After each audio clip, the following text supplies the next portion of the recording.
Hello everyone, नमस्ते and welcome back to my channel. आज हम बनाएंगे बहुत ही एक्सट्रीम सॉफ्ट पालक ब्रेड जिसमें होगा चीज़ी फिलिंग और ये बच्चों और बड़ों को बहुत पसंद आती है। तो चलिए इसकी रेसिपी स्टार्ट करते हैं। तो यहाँ पर सबसे पहले आपको ईस्ट को फर्मेंट कर लेना है। तो आपको हल्का सा थोड़ा सा ल्यूकवार्म वाटर लेना है और उसमें ऐड करना है ईस्ट और डालेंगे इसमें शुगर। अब शुगर और ईस्ट को आप अच्छी तरह से पानी में मिक्स कर दीजिए और एटलीस्ट 3 to 5 मिनट्स के लिए वेट कीजिए या फिर जब तक कि ये फ्रॉथी नहीं हो जाता।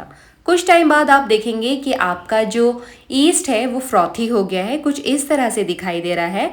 अब ये रेडी है ब्रेड के काम करने के लिए। अगर इस तरह का नहीं आता है इसका मतलब है पानी बहुत गर्म होगा, इसीलिए वो फ्रॉथी जो आना था वो नहीं आया है। अब यहाँ पर मैं ले रही हूँ पालक का पेस्ट। तो पालक को मैंने ब्लांच कर लिया था, ब्लांच करने के बाद उसे ग्राइंड कर लिया था। तो यहाँ पर ग्राइंड करने के बाद पालक को ऐड कर देंगे।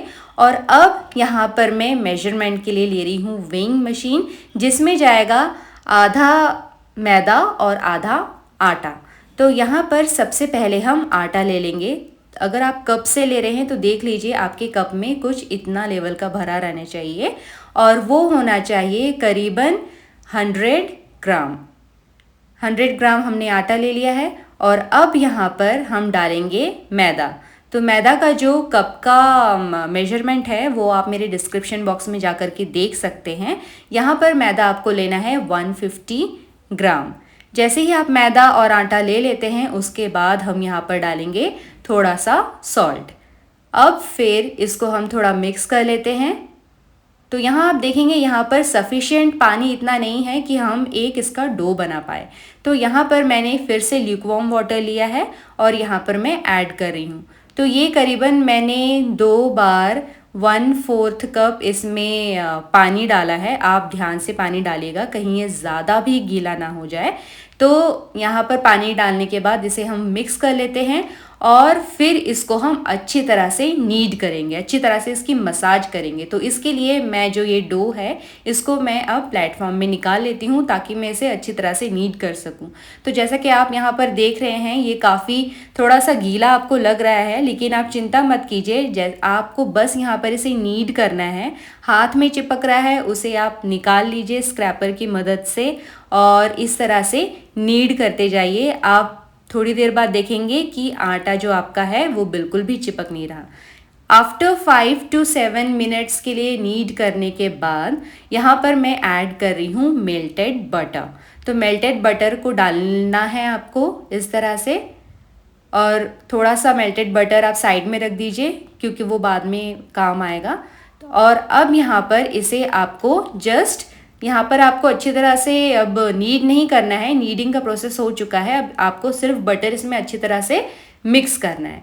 तो बटर को हम इस तरह से अच्छी तरह से मिक्स कर लेते हैं और थोड़ी देर बाद आप देखेंगे कि आपका जो आटा है वो चिपकना छोड़ चुका है, बहुत ही अच्छी तरह से हो चुका है। देखिए मेरे हाथ में भी नहीं चिपक रहा है। जितना गीला ये पहले दिख रहा था वो उतना गीला अब नहीं दिख रहा है। तो इसी तरह की अगर आपके आटे में अच्छी मॉइस्चराइजेशन रहेगी, अच्छी मॉइस्चर कंटेंट रहेगा, तभी आपका जो ब्रेड है वो काफ़ी सॉफ्ट बन कर के भी तैयार होगा। तो पानी की मात्रा अच्छी रखें, इतना भी मत रखें कि वो रनी हो जाए, लेकिन अच्छी मात्रा रखें पानी की। तो यहाँ पर देखिए डो बन करके तैयार है और अब हम इसको प्रूविंग के लिए रखेंगे जब तक कि ये डबल इन साइज नहीं हो जाता। तो just keep this for another 1 hour for proofing और जब तक ये डबल इन साइज नहीं हो जाता। तो जब तक कि ये प्रूफ हो रहा है हम रेडी कर लेते हैं इसके अंदर जाने वाली फिलिंग। तो फिलिंग के लिए मैंने यहाँ कढ़ाई में डाला है बटर। बटर डालने के बाद हम यहाँ पर डाल देंगे चॉप्ड अनियंस। तो अनियंस जब आप डालेंगे तो इसे आपको जब तक ये अच्छी तरह से कैरेमलाइज नहीं हो जाता तब तक आपको इसे फ्राई करना है। तो जल्दी से कैरेमलाइज हो जाए इसके लिए हम यहाँ पर डाल रहे हैं sugar and salt. Sugar and salt के वजह से ये जल्दी कैरमलाइज हो जाता है और उसका बहुत ही बढ़िया टेस्ट आता है फ्रेंड्स। तो इसको डाल के आप अच्छी तरह से सौते कर लीजिए जब तक कि ये ब्राउन नहीं हो जाता। और जैसे ही आपका प्याज ब्राउन कलर का हो जाए उसके बाद मैं यहाँ पर डाल रही हूँ कॉर्न। तो ये कॉर्न जो है ये बॉइल्ड कॉर्न से, बहुत ही सॉफ्ट कॉर्न से। तो इसको मैंने एंड में डाला है और जस्ट 2-3 मिनट्स इसको सौते किया है मैंने। और सौते करने के बाद अब हम इसमें सीजनिंग डालेंगे, जैसे कि मैं यहाँ डाल रही हूँ चिली फ्लेक्स। फिर यहाँ पर डालेंगे हम पेरी पेरी मसाला। पेरी पेरी मसाला मैंने घर में ही तैयार किया है, आप चाहे तो इसकी रेसिपी देख सकते हैं, मैंने डिस्क्रिप्शन बॉक्स में डाला हुआ है। अब मैं यहाँ पर डाल रही हूँ थोड़ा सा ऑरिगेनो डाल दिया है। अब इसको भी हम अच्छी तरह से मिक्स कर लेते हैं। बस 2 मिनट ही आपको इसे मिक्स करना है, उसके बाद आपको गैस ऑफ कर देना है यहाँ पे फ्रेंड्स। और जब आपका ये फिलिंग पूरी तरह से ठंडा हो जाए, उसके बाद आपको डालना है श्रेडेड चीज़। गरम कढ़ाई में कभी भी मत डालिएगा, वरना वो वहीं पे ही मेल्ट हो जाएगा और आपको काम करने में बड़ी दिक्कत आएगी। तो यहाँ पर जब अच्छी तरह से फिलिंग ठंडा हो जाए, कढ़ाई ठंडा हो जाए, उसके बाद आप इसमें श्रेडेड चीज़ डाल करके अपना स्टफिंग रेडी रखें। तब तक हम देखेंगे कि हमारा जो ब्रेड है वो डबल इन साइज़ हुआ कि नहीं। तो यहाँ पर देखिए हमारा जो ब्रेड है आफ्टर 1 आवर कितना बढ़िया प्रूफ होके चुका है, कितना ज़्यादा फूल चुका है। This is called proofing. आप देख सकते हैं कि कितना बढ़िया ब्रेड प्रूफ हुआ है।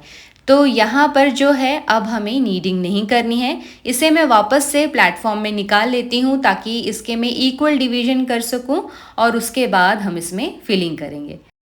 तो यहाँ मैंने गेहूं का आटा थोड़ा सा छिड़का है और उसके बाद इसे हम बेल लेंगे और उसके बाद इसके इक्वल डिवाइड्स कर लेंगे।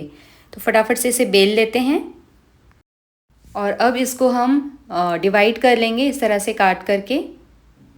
काटने के बाद इसका एक पोर्शन लेंगे, जिस तरह से हम स्टफ्ड पराठा बनाते हैं सेम उसी तरह से ही इस तरह से एक पोर्शन लेंगे, उसे फ्लैटन अप करेंगे और उसके अंदर हम फिलिंग भरेंगे।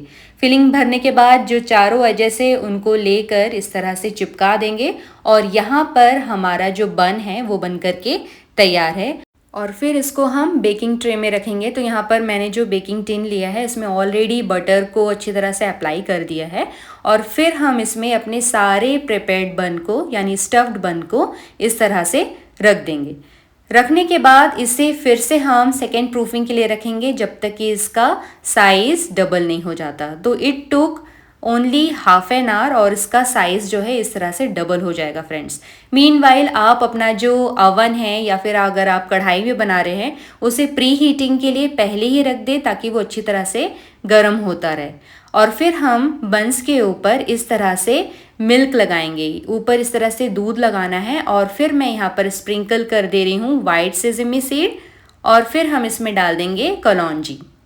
इससे क्या होता है कि एक तो इसका लुक भी बहुत अच्छा आता है और खाने में जो इसके बाइट्स आते हैं वो भी काफ़ी अच्छे लगते हैं फ्रेंड्स। तो यहाँ पर रेडी है बेक होने के लिए और यहाँ देखिए बेक होने के बाद हमारा जो ब्रेड है वो कुछ इस तरह से दिखाई दे रहा है।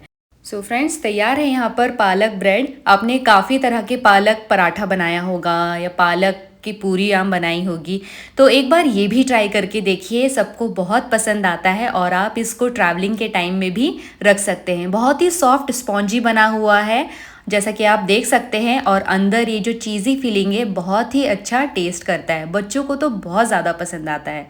तो उम्मीद करती हूँ फ्रेंड्स कि आपको भी रेसिपी पसंद आई होगी। अगर हाँ तो रेसिपी को शेयर कीजिए, लाइक कीजिए ताकि दूसरे लोग भी इसे बना पाएँ और इसी तरह ही मज़ेदार रेसिपीज़ के लिए मुझे फॉलो कीजिए। Thank you so much for watching friends. मैं मिलती हूँ आपसे नेक्स्ट वीडियो में न्यू रेसिपी के साथ। तब तक बाय बाय।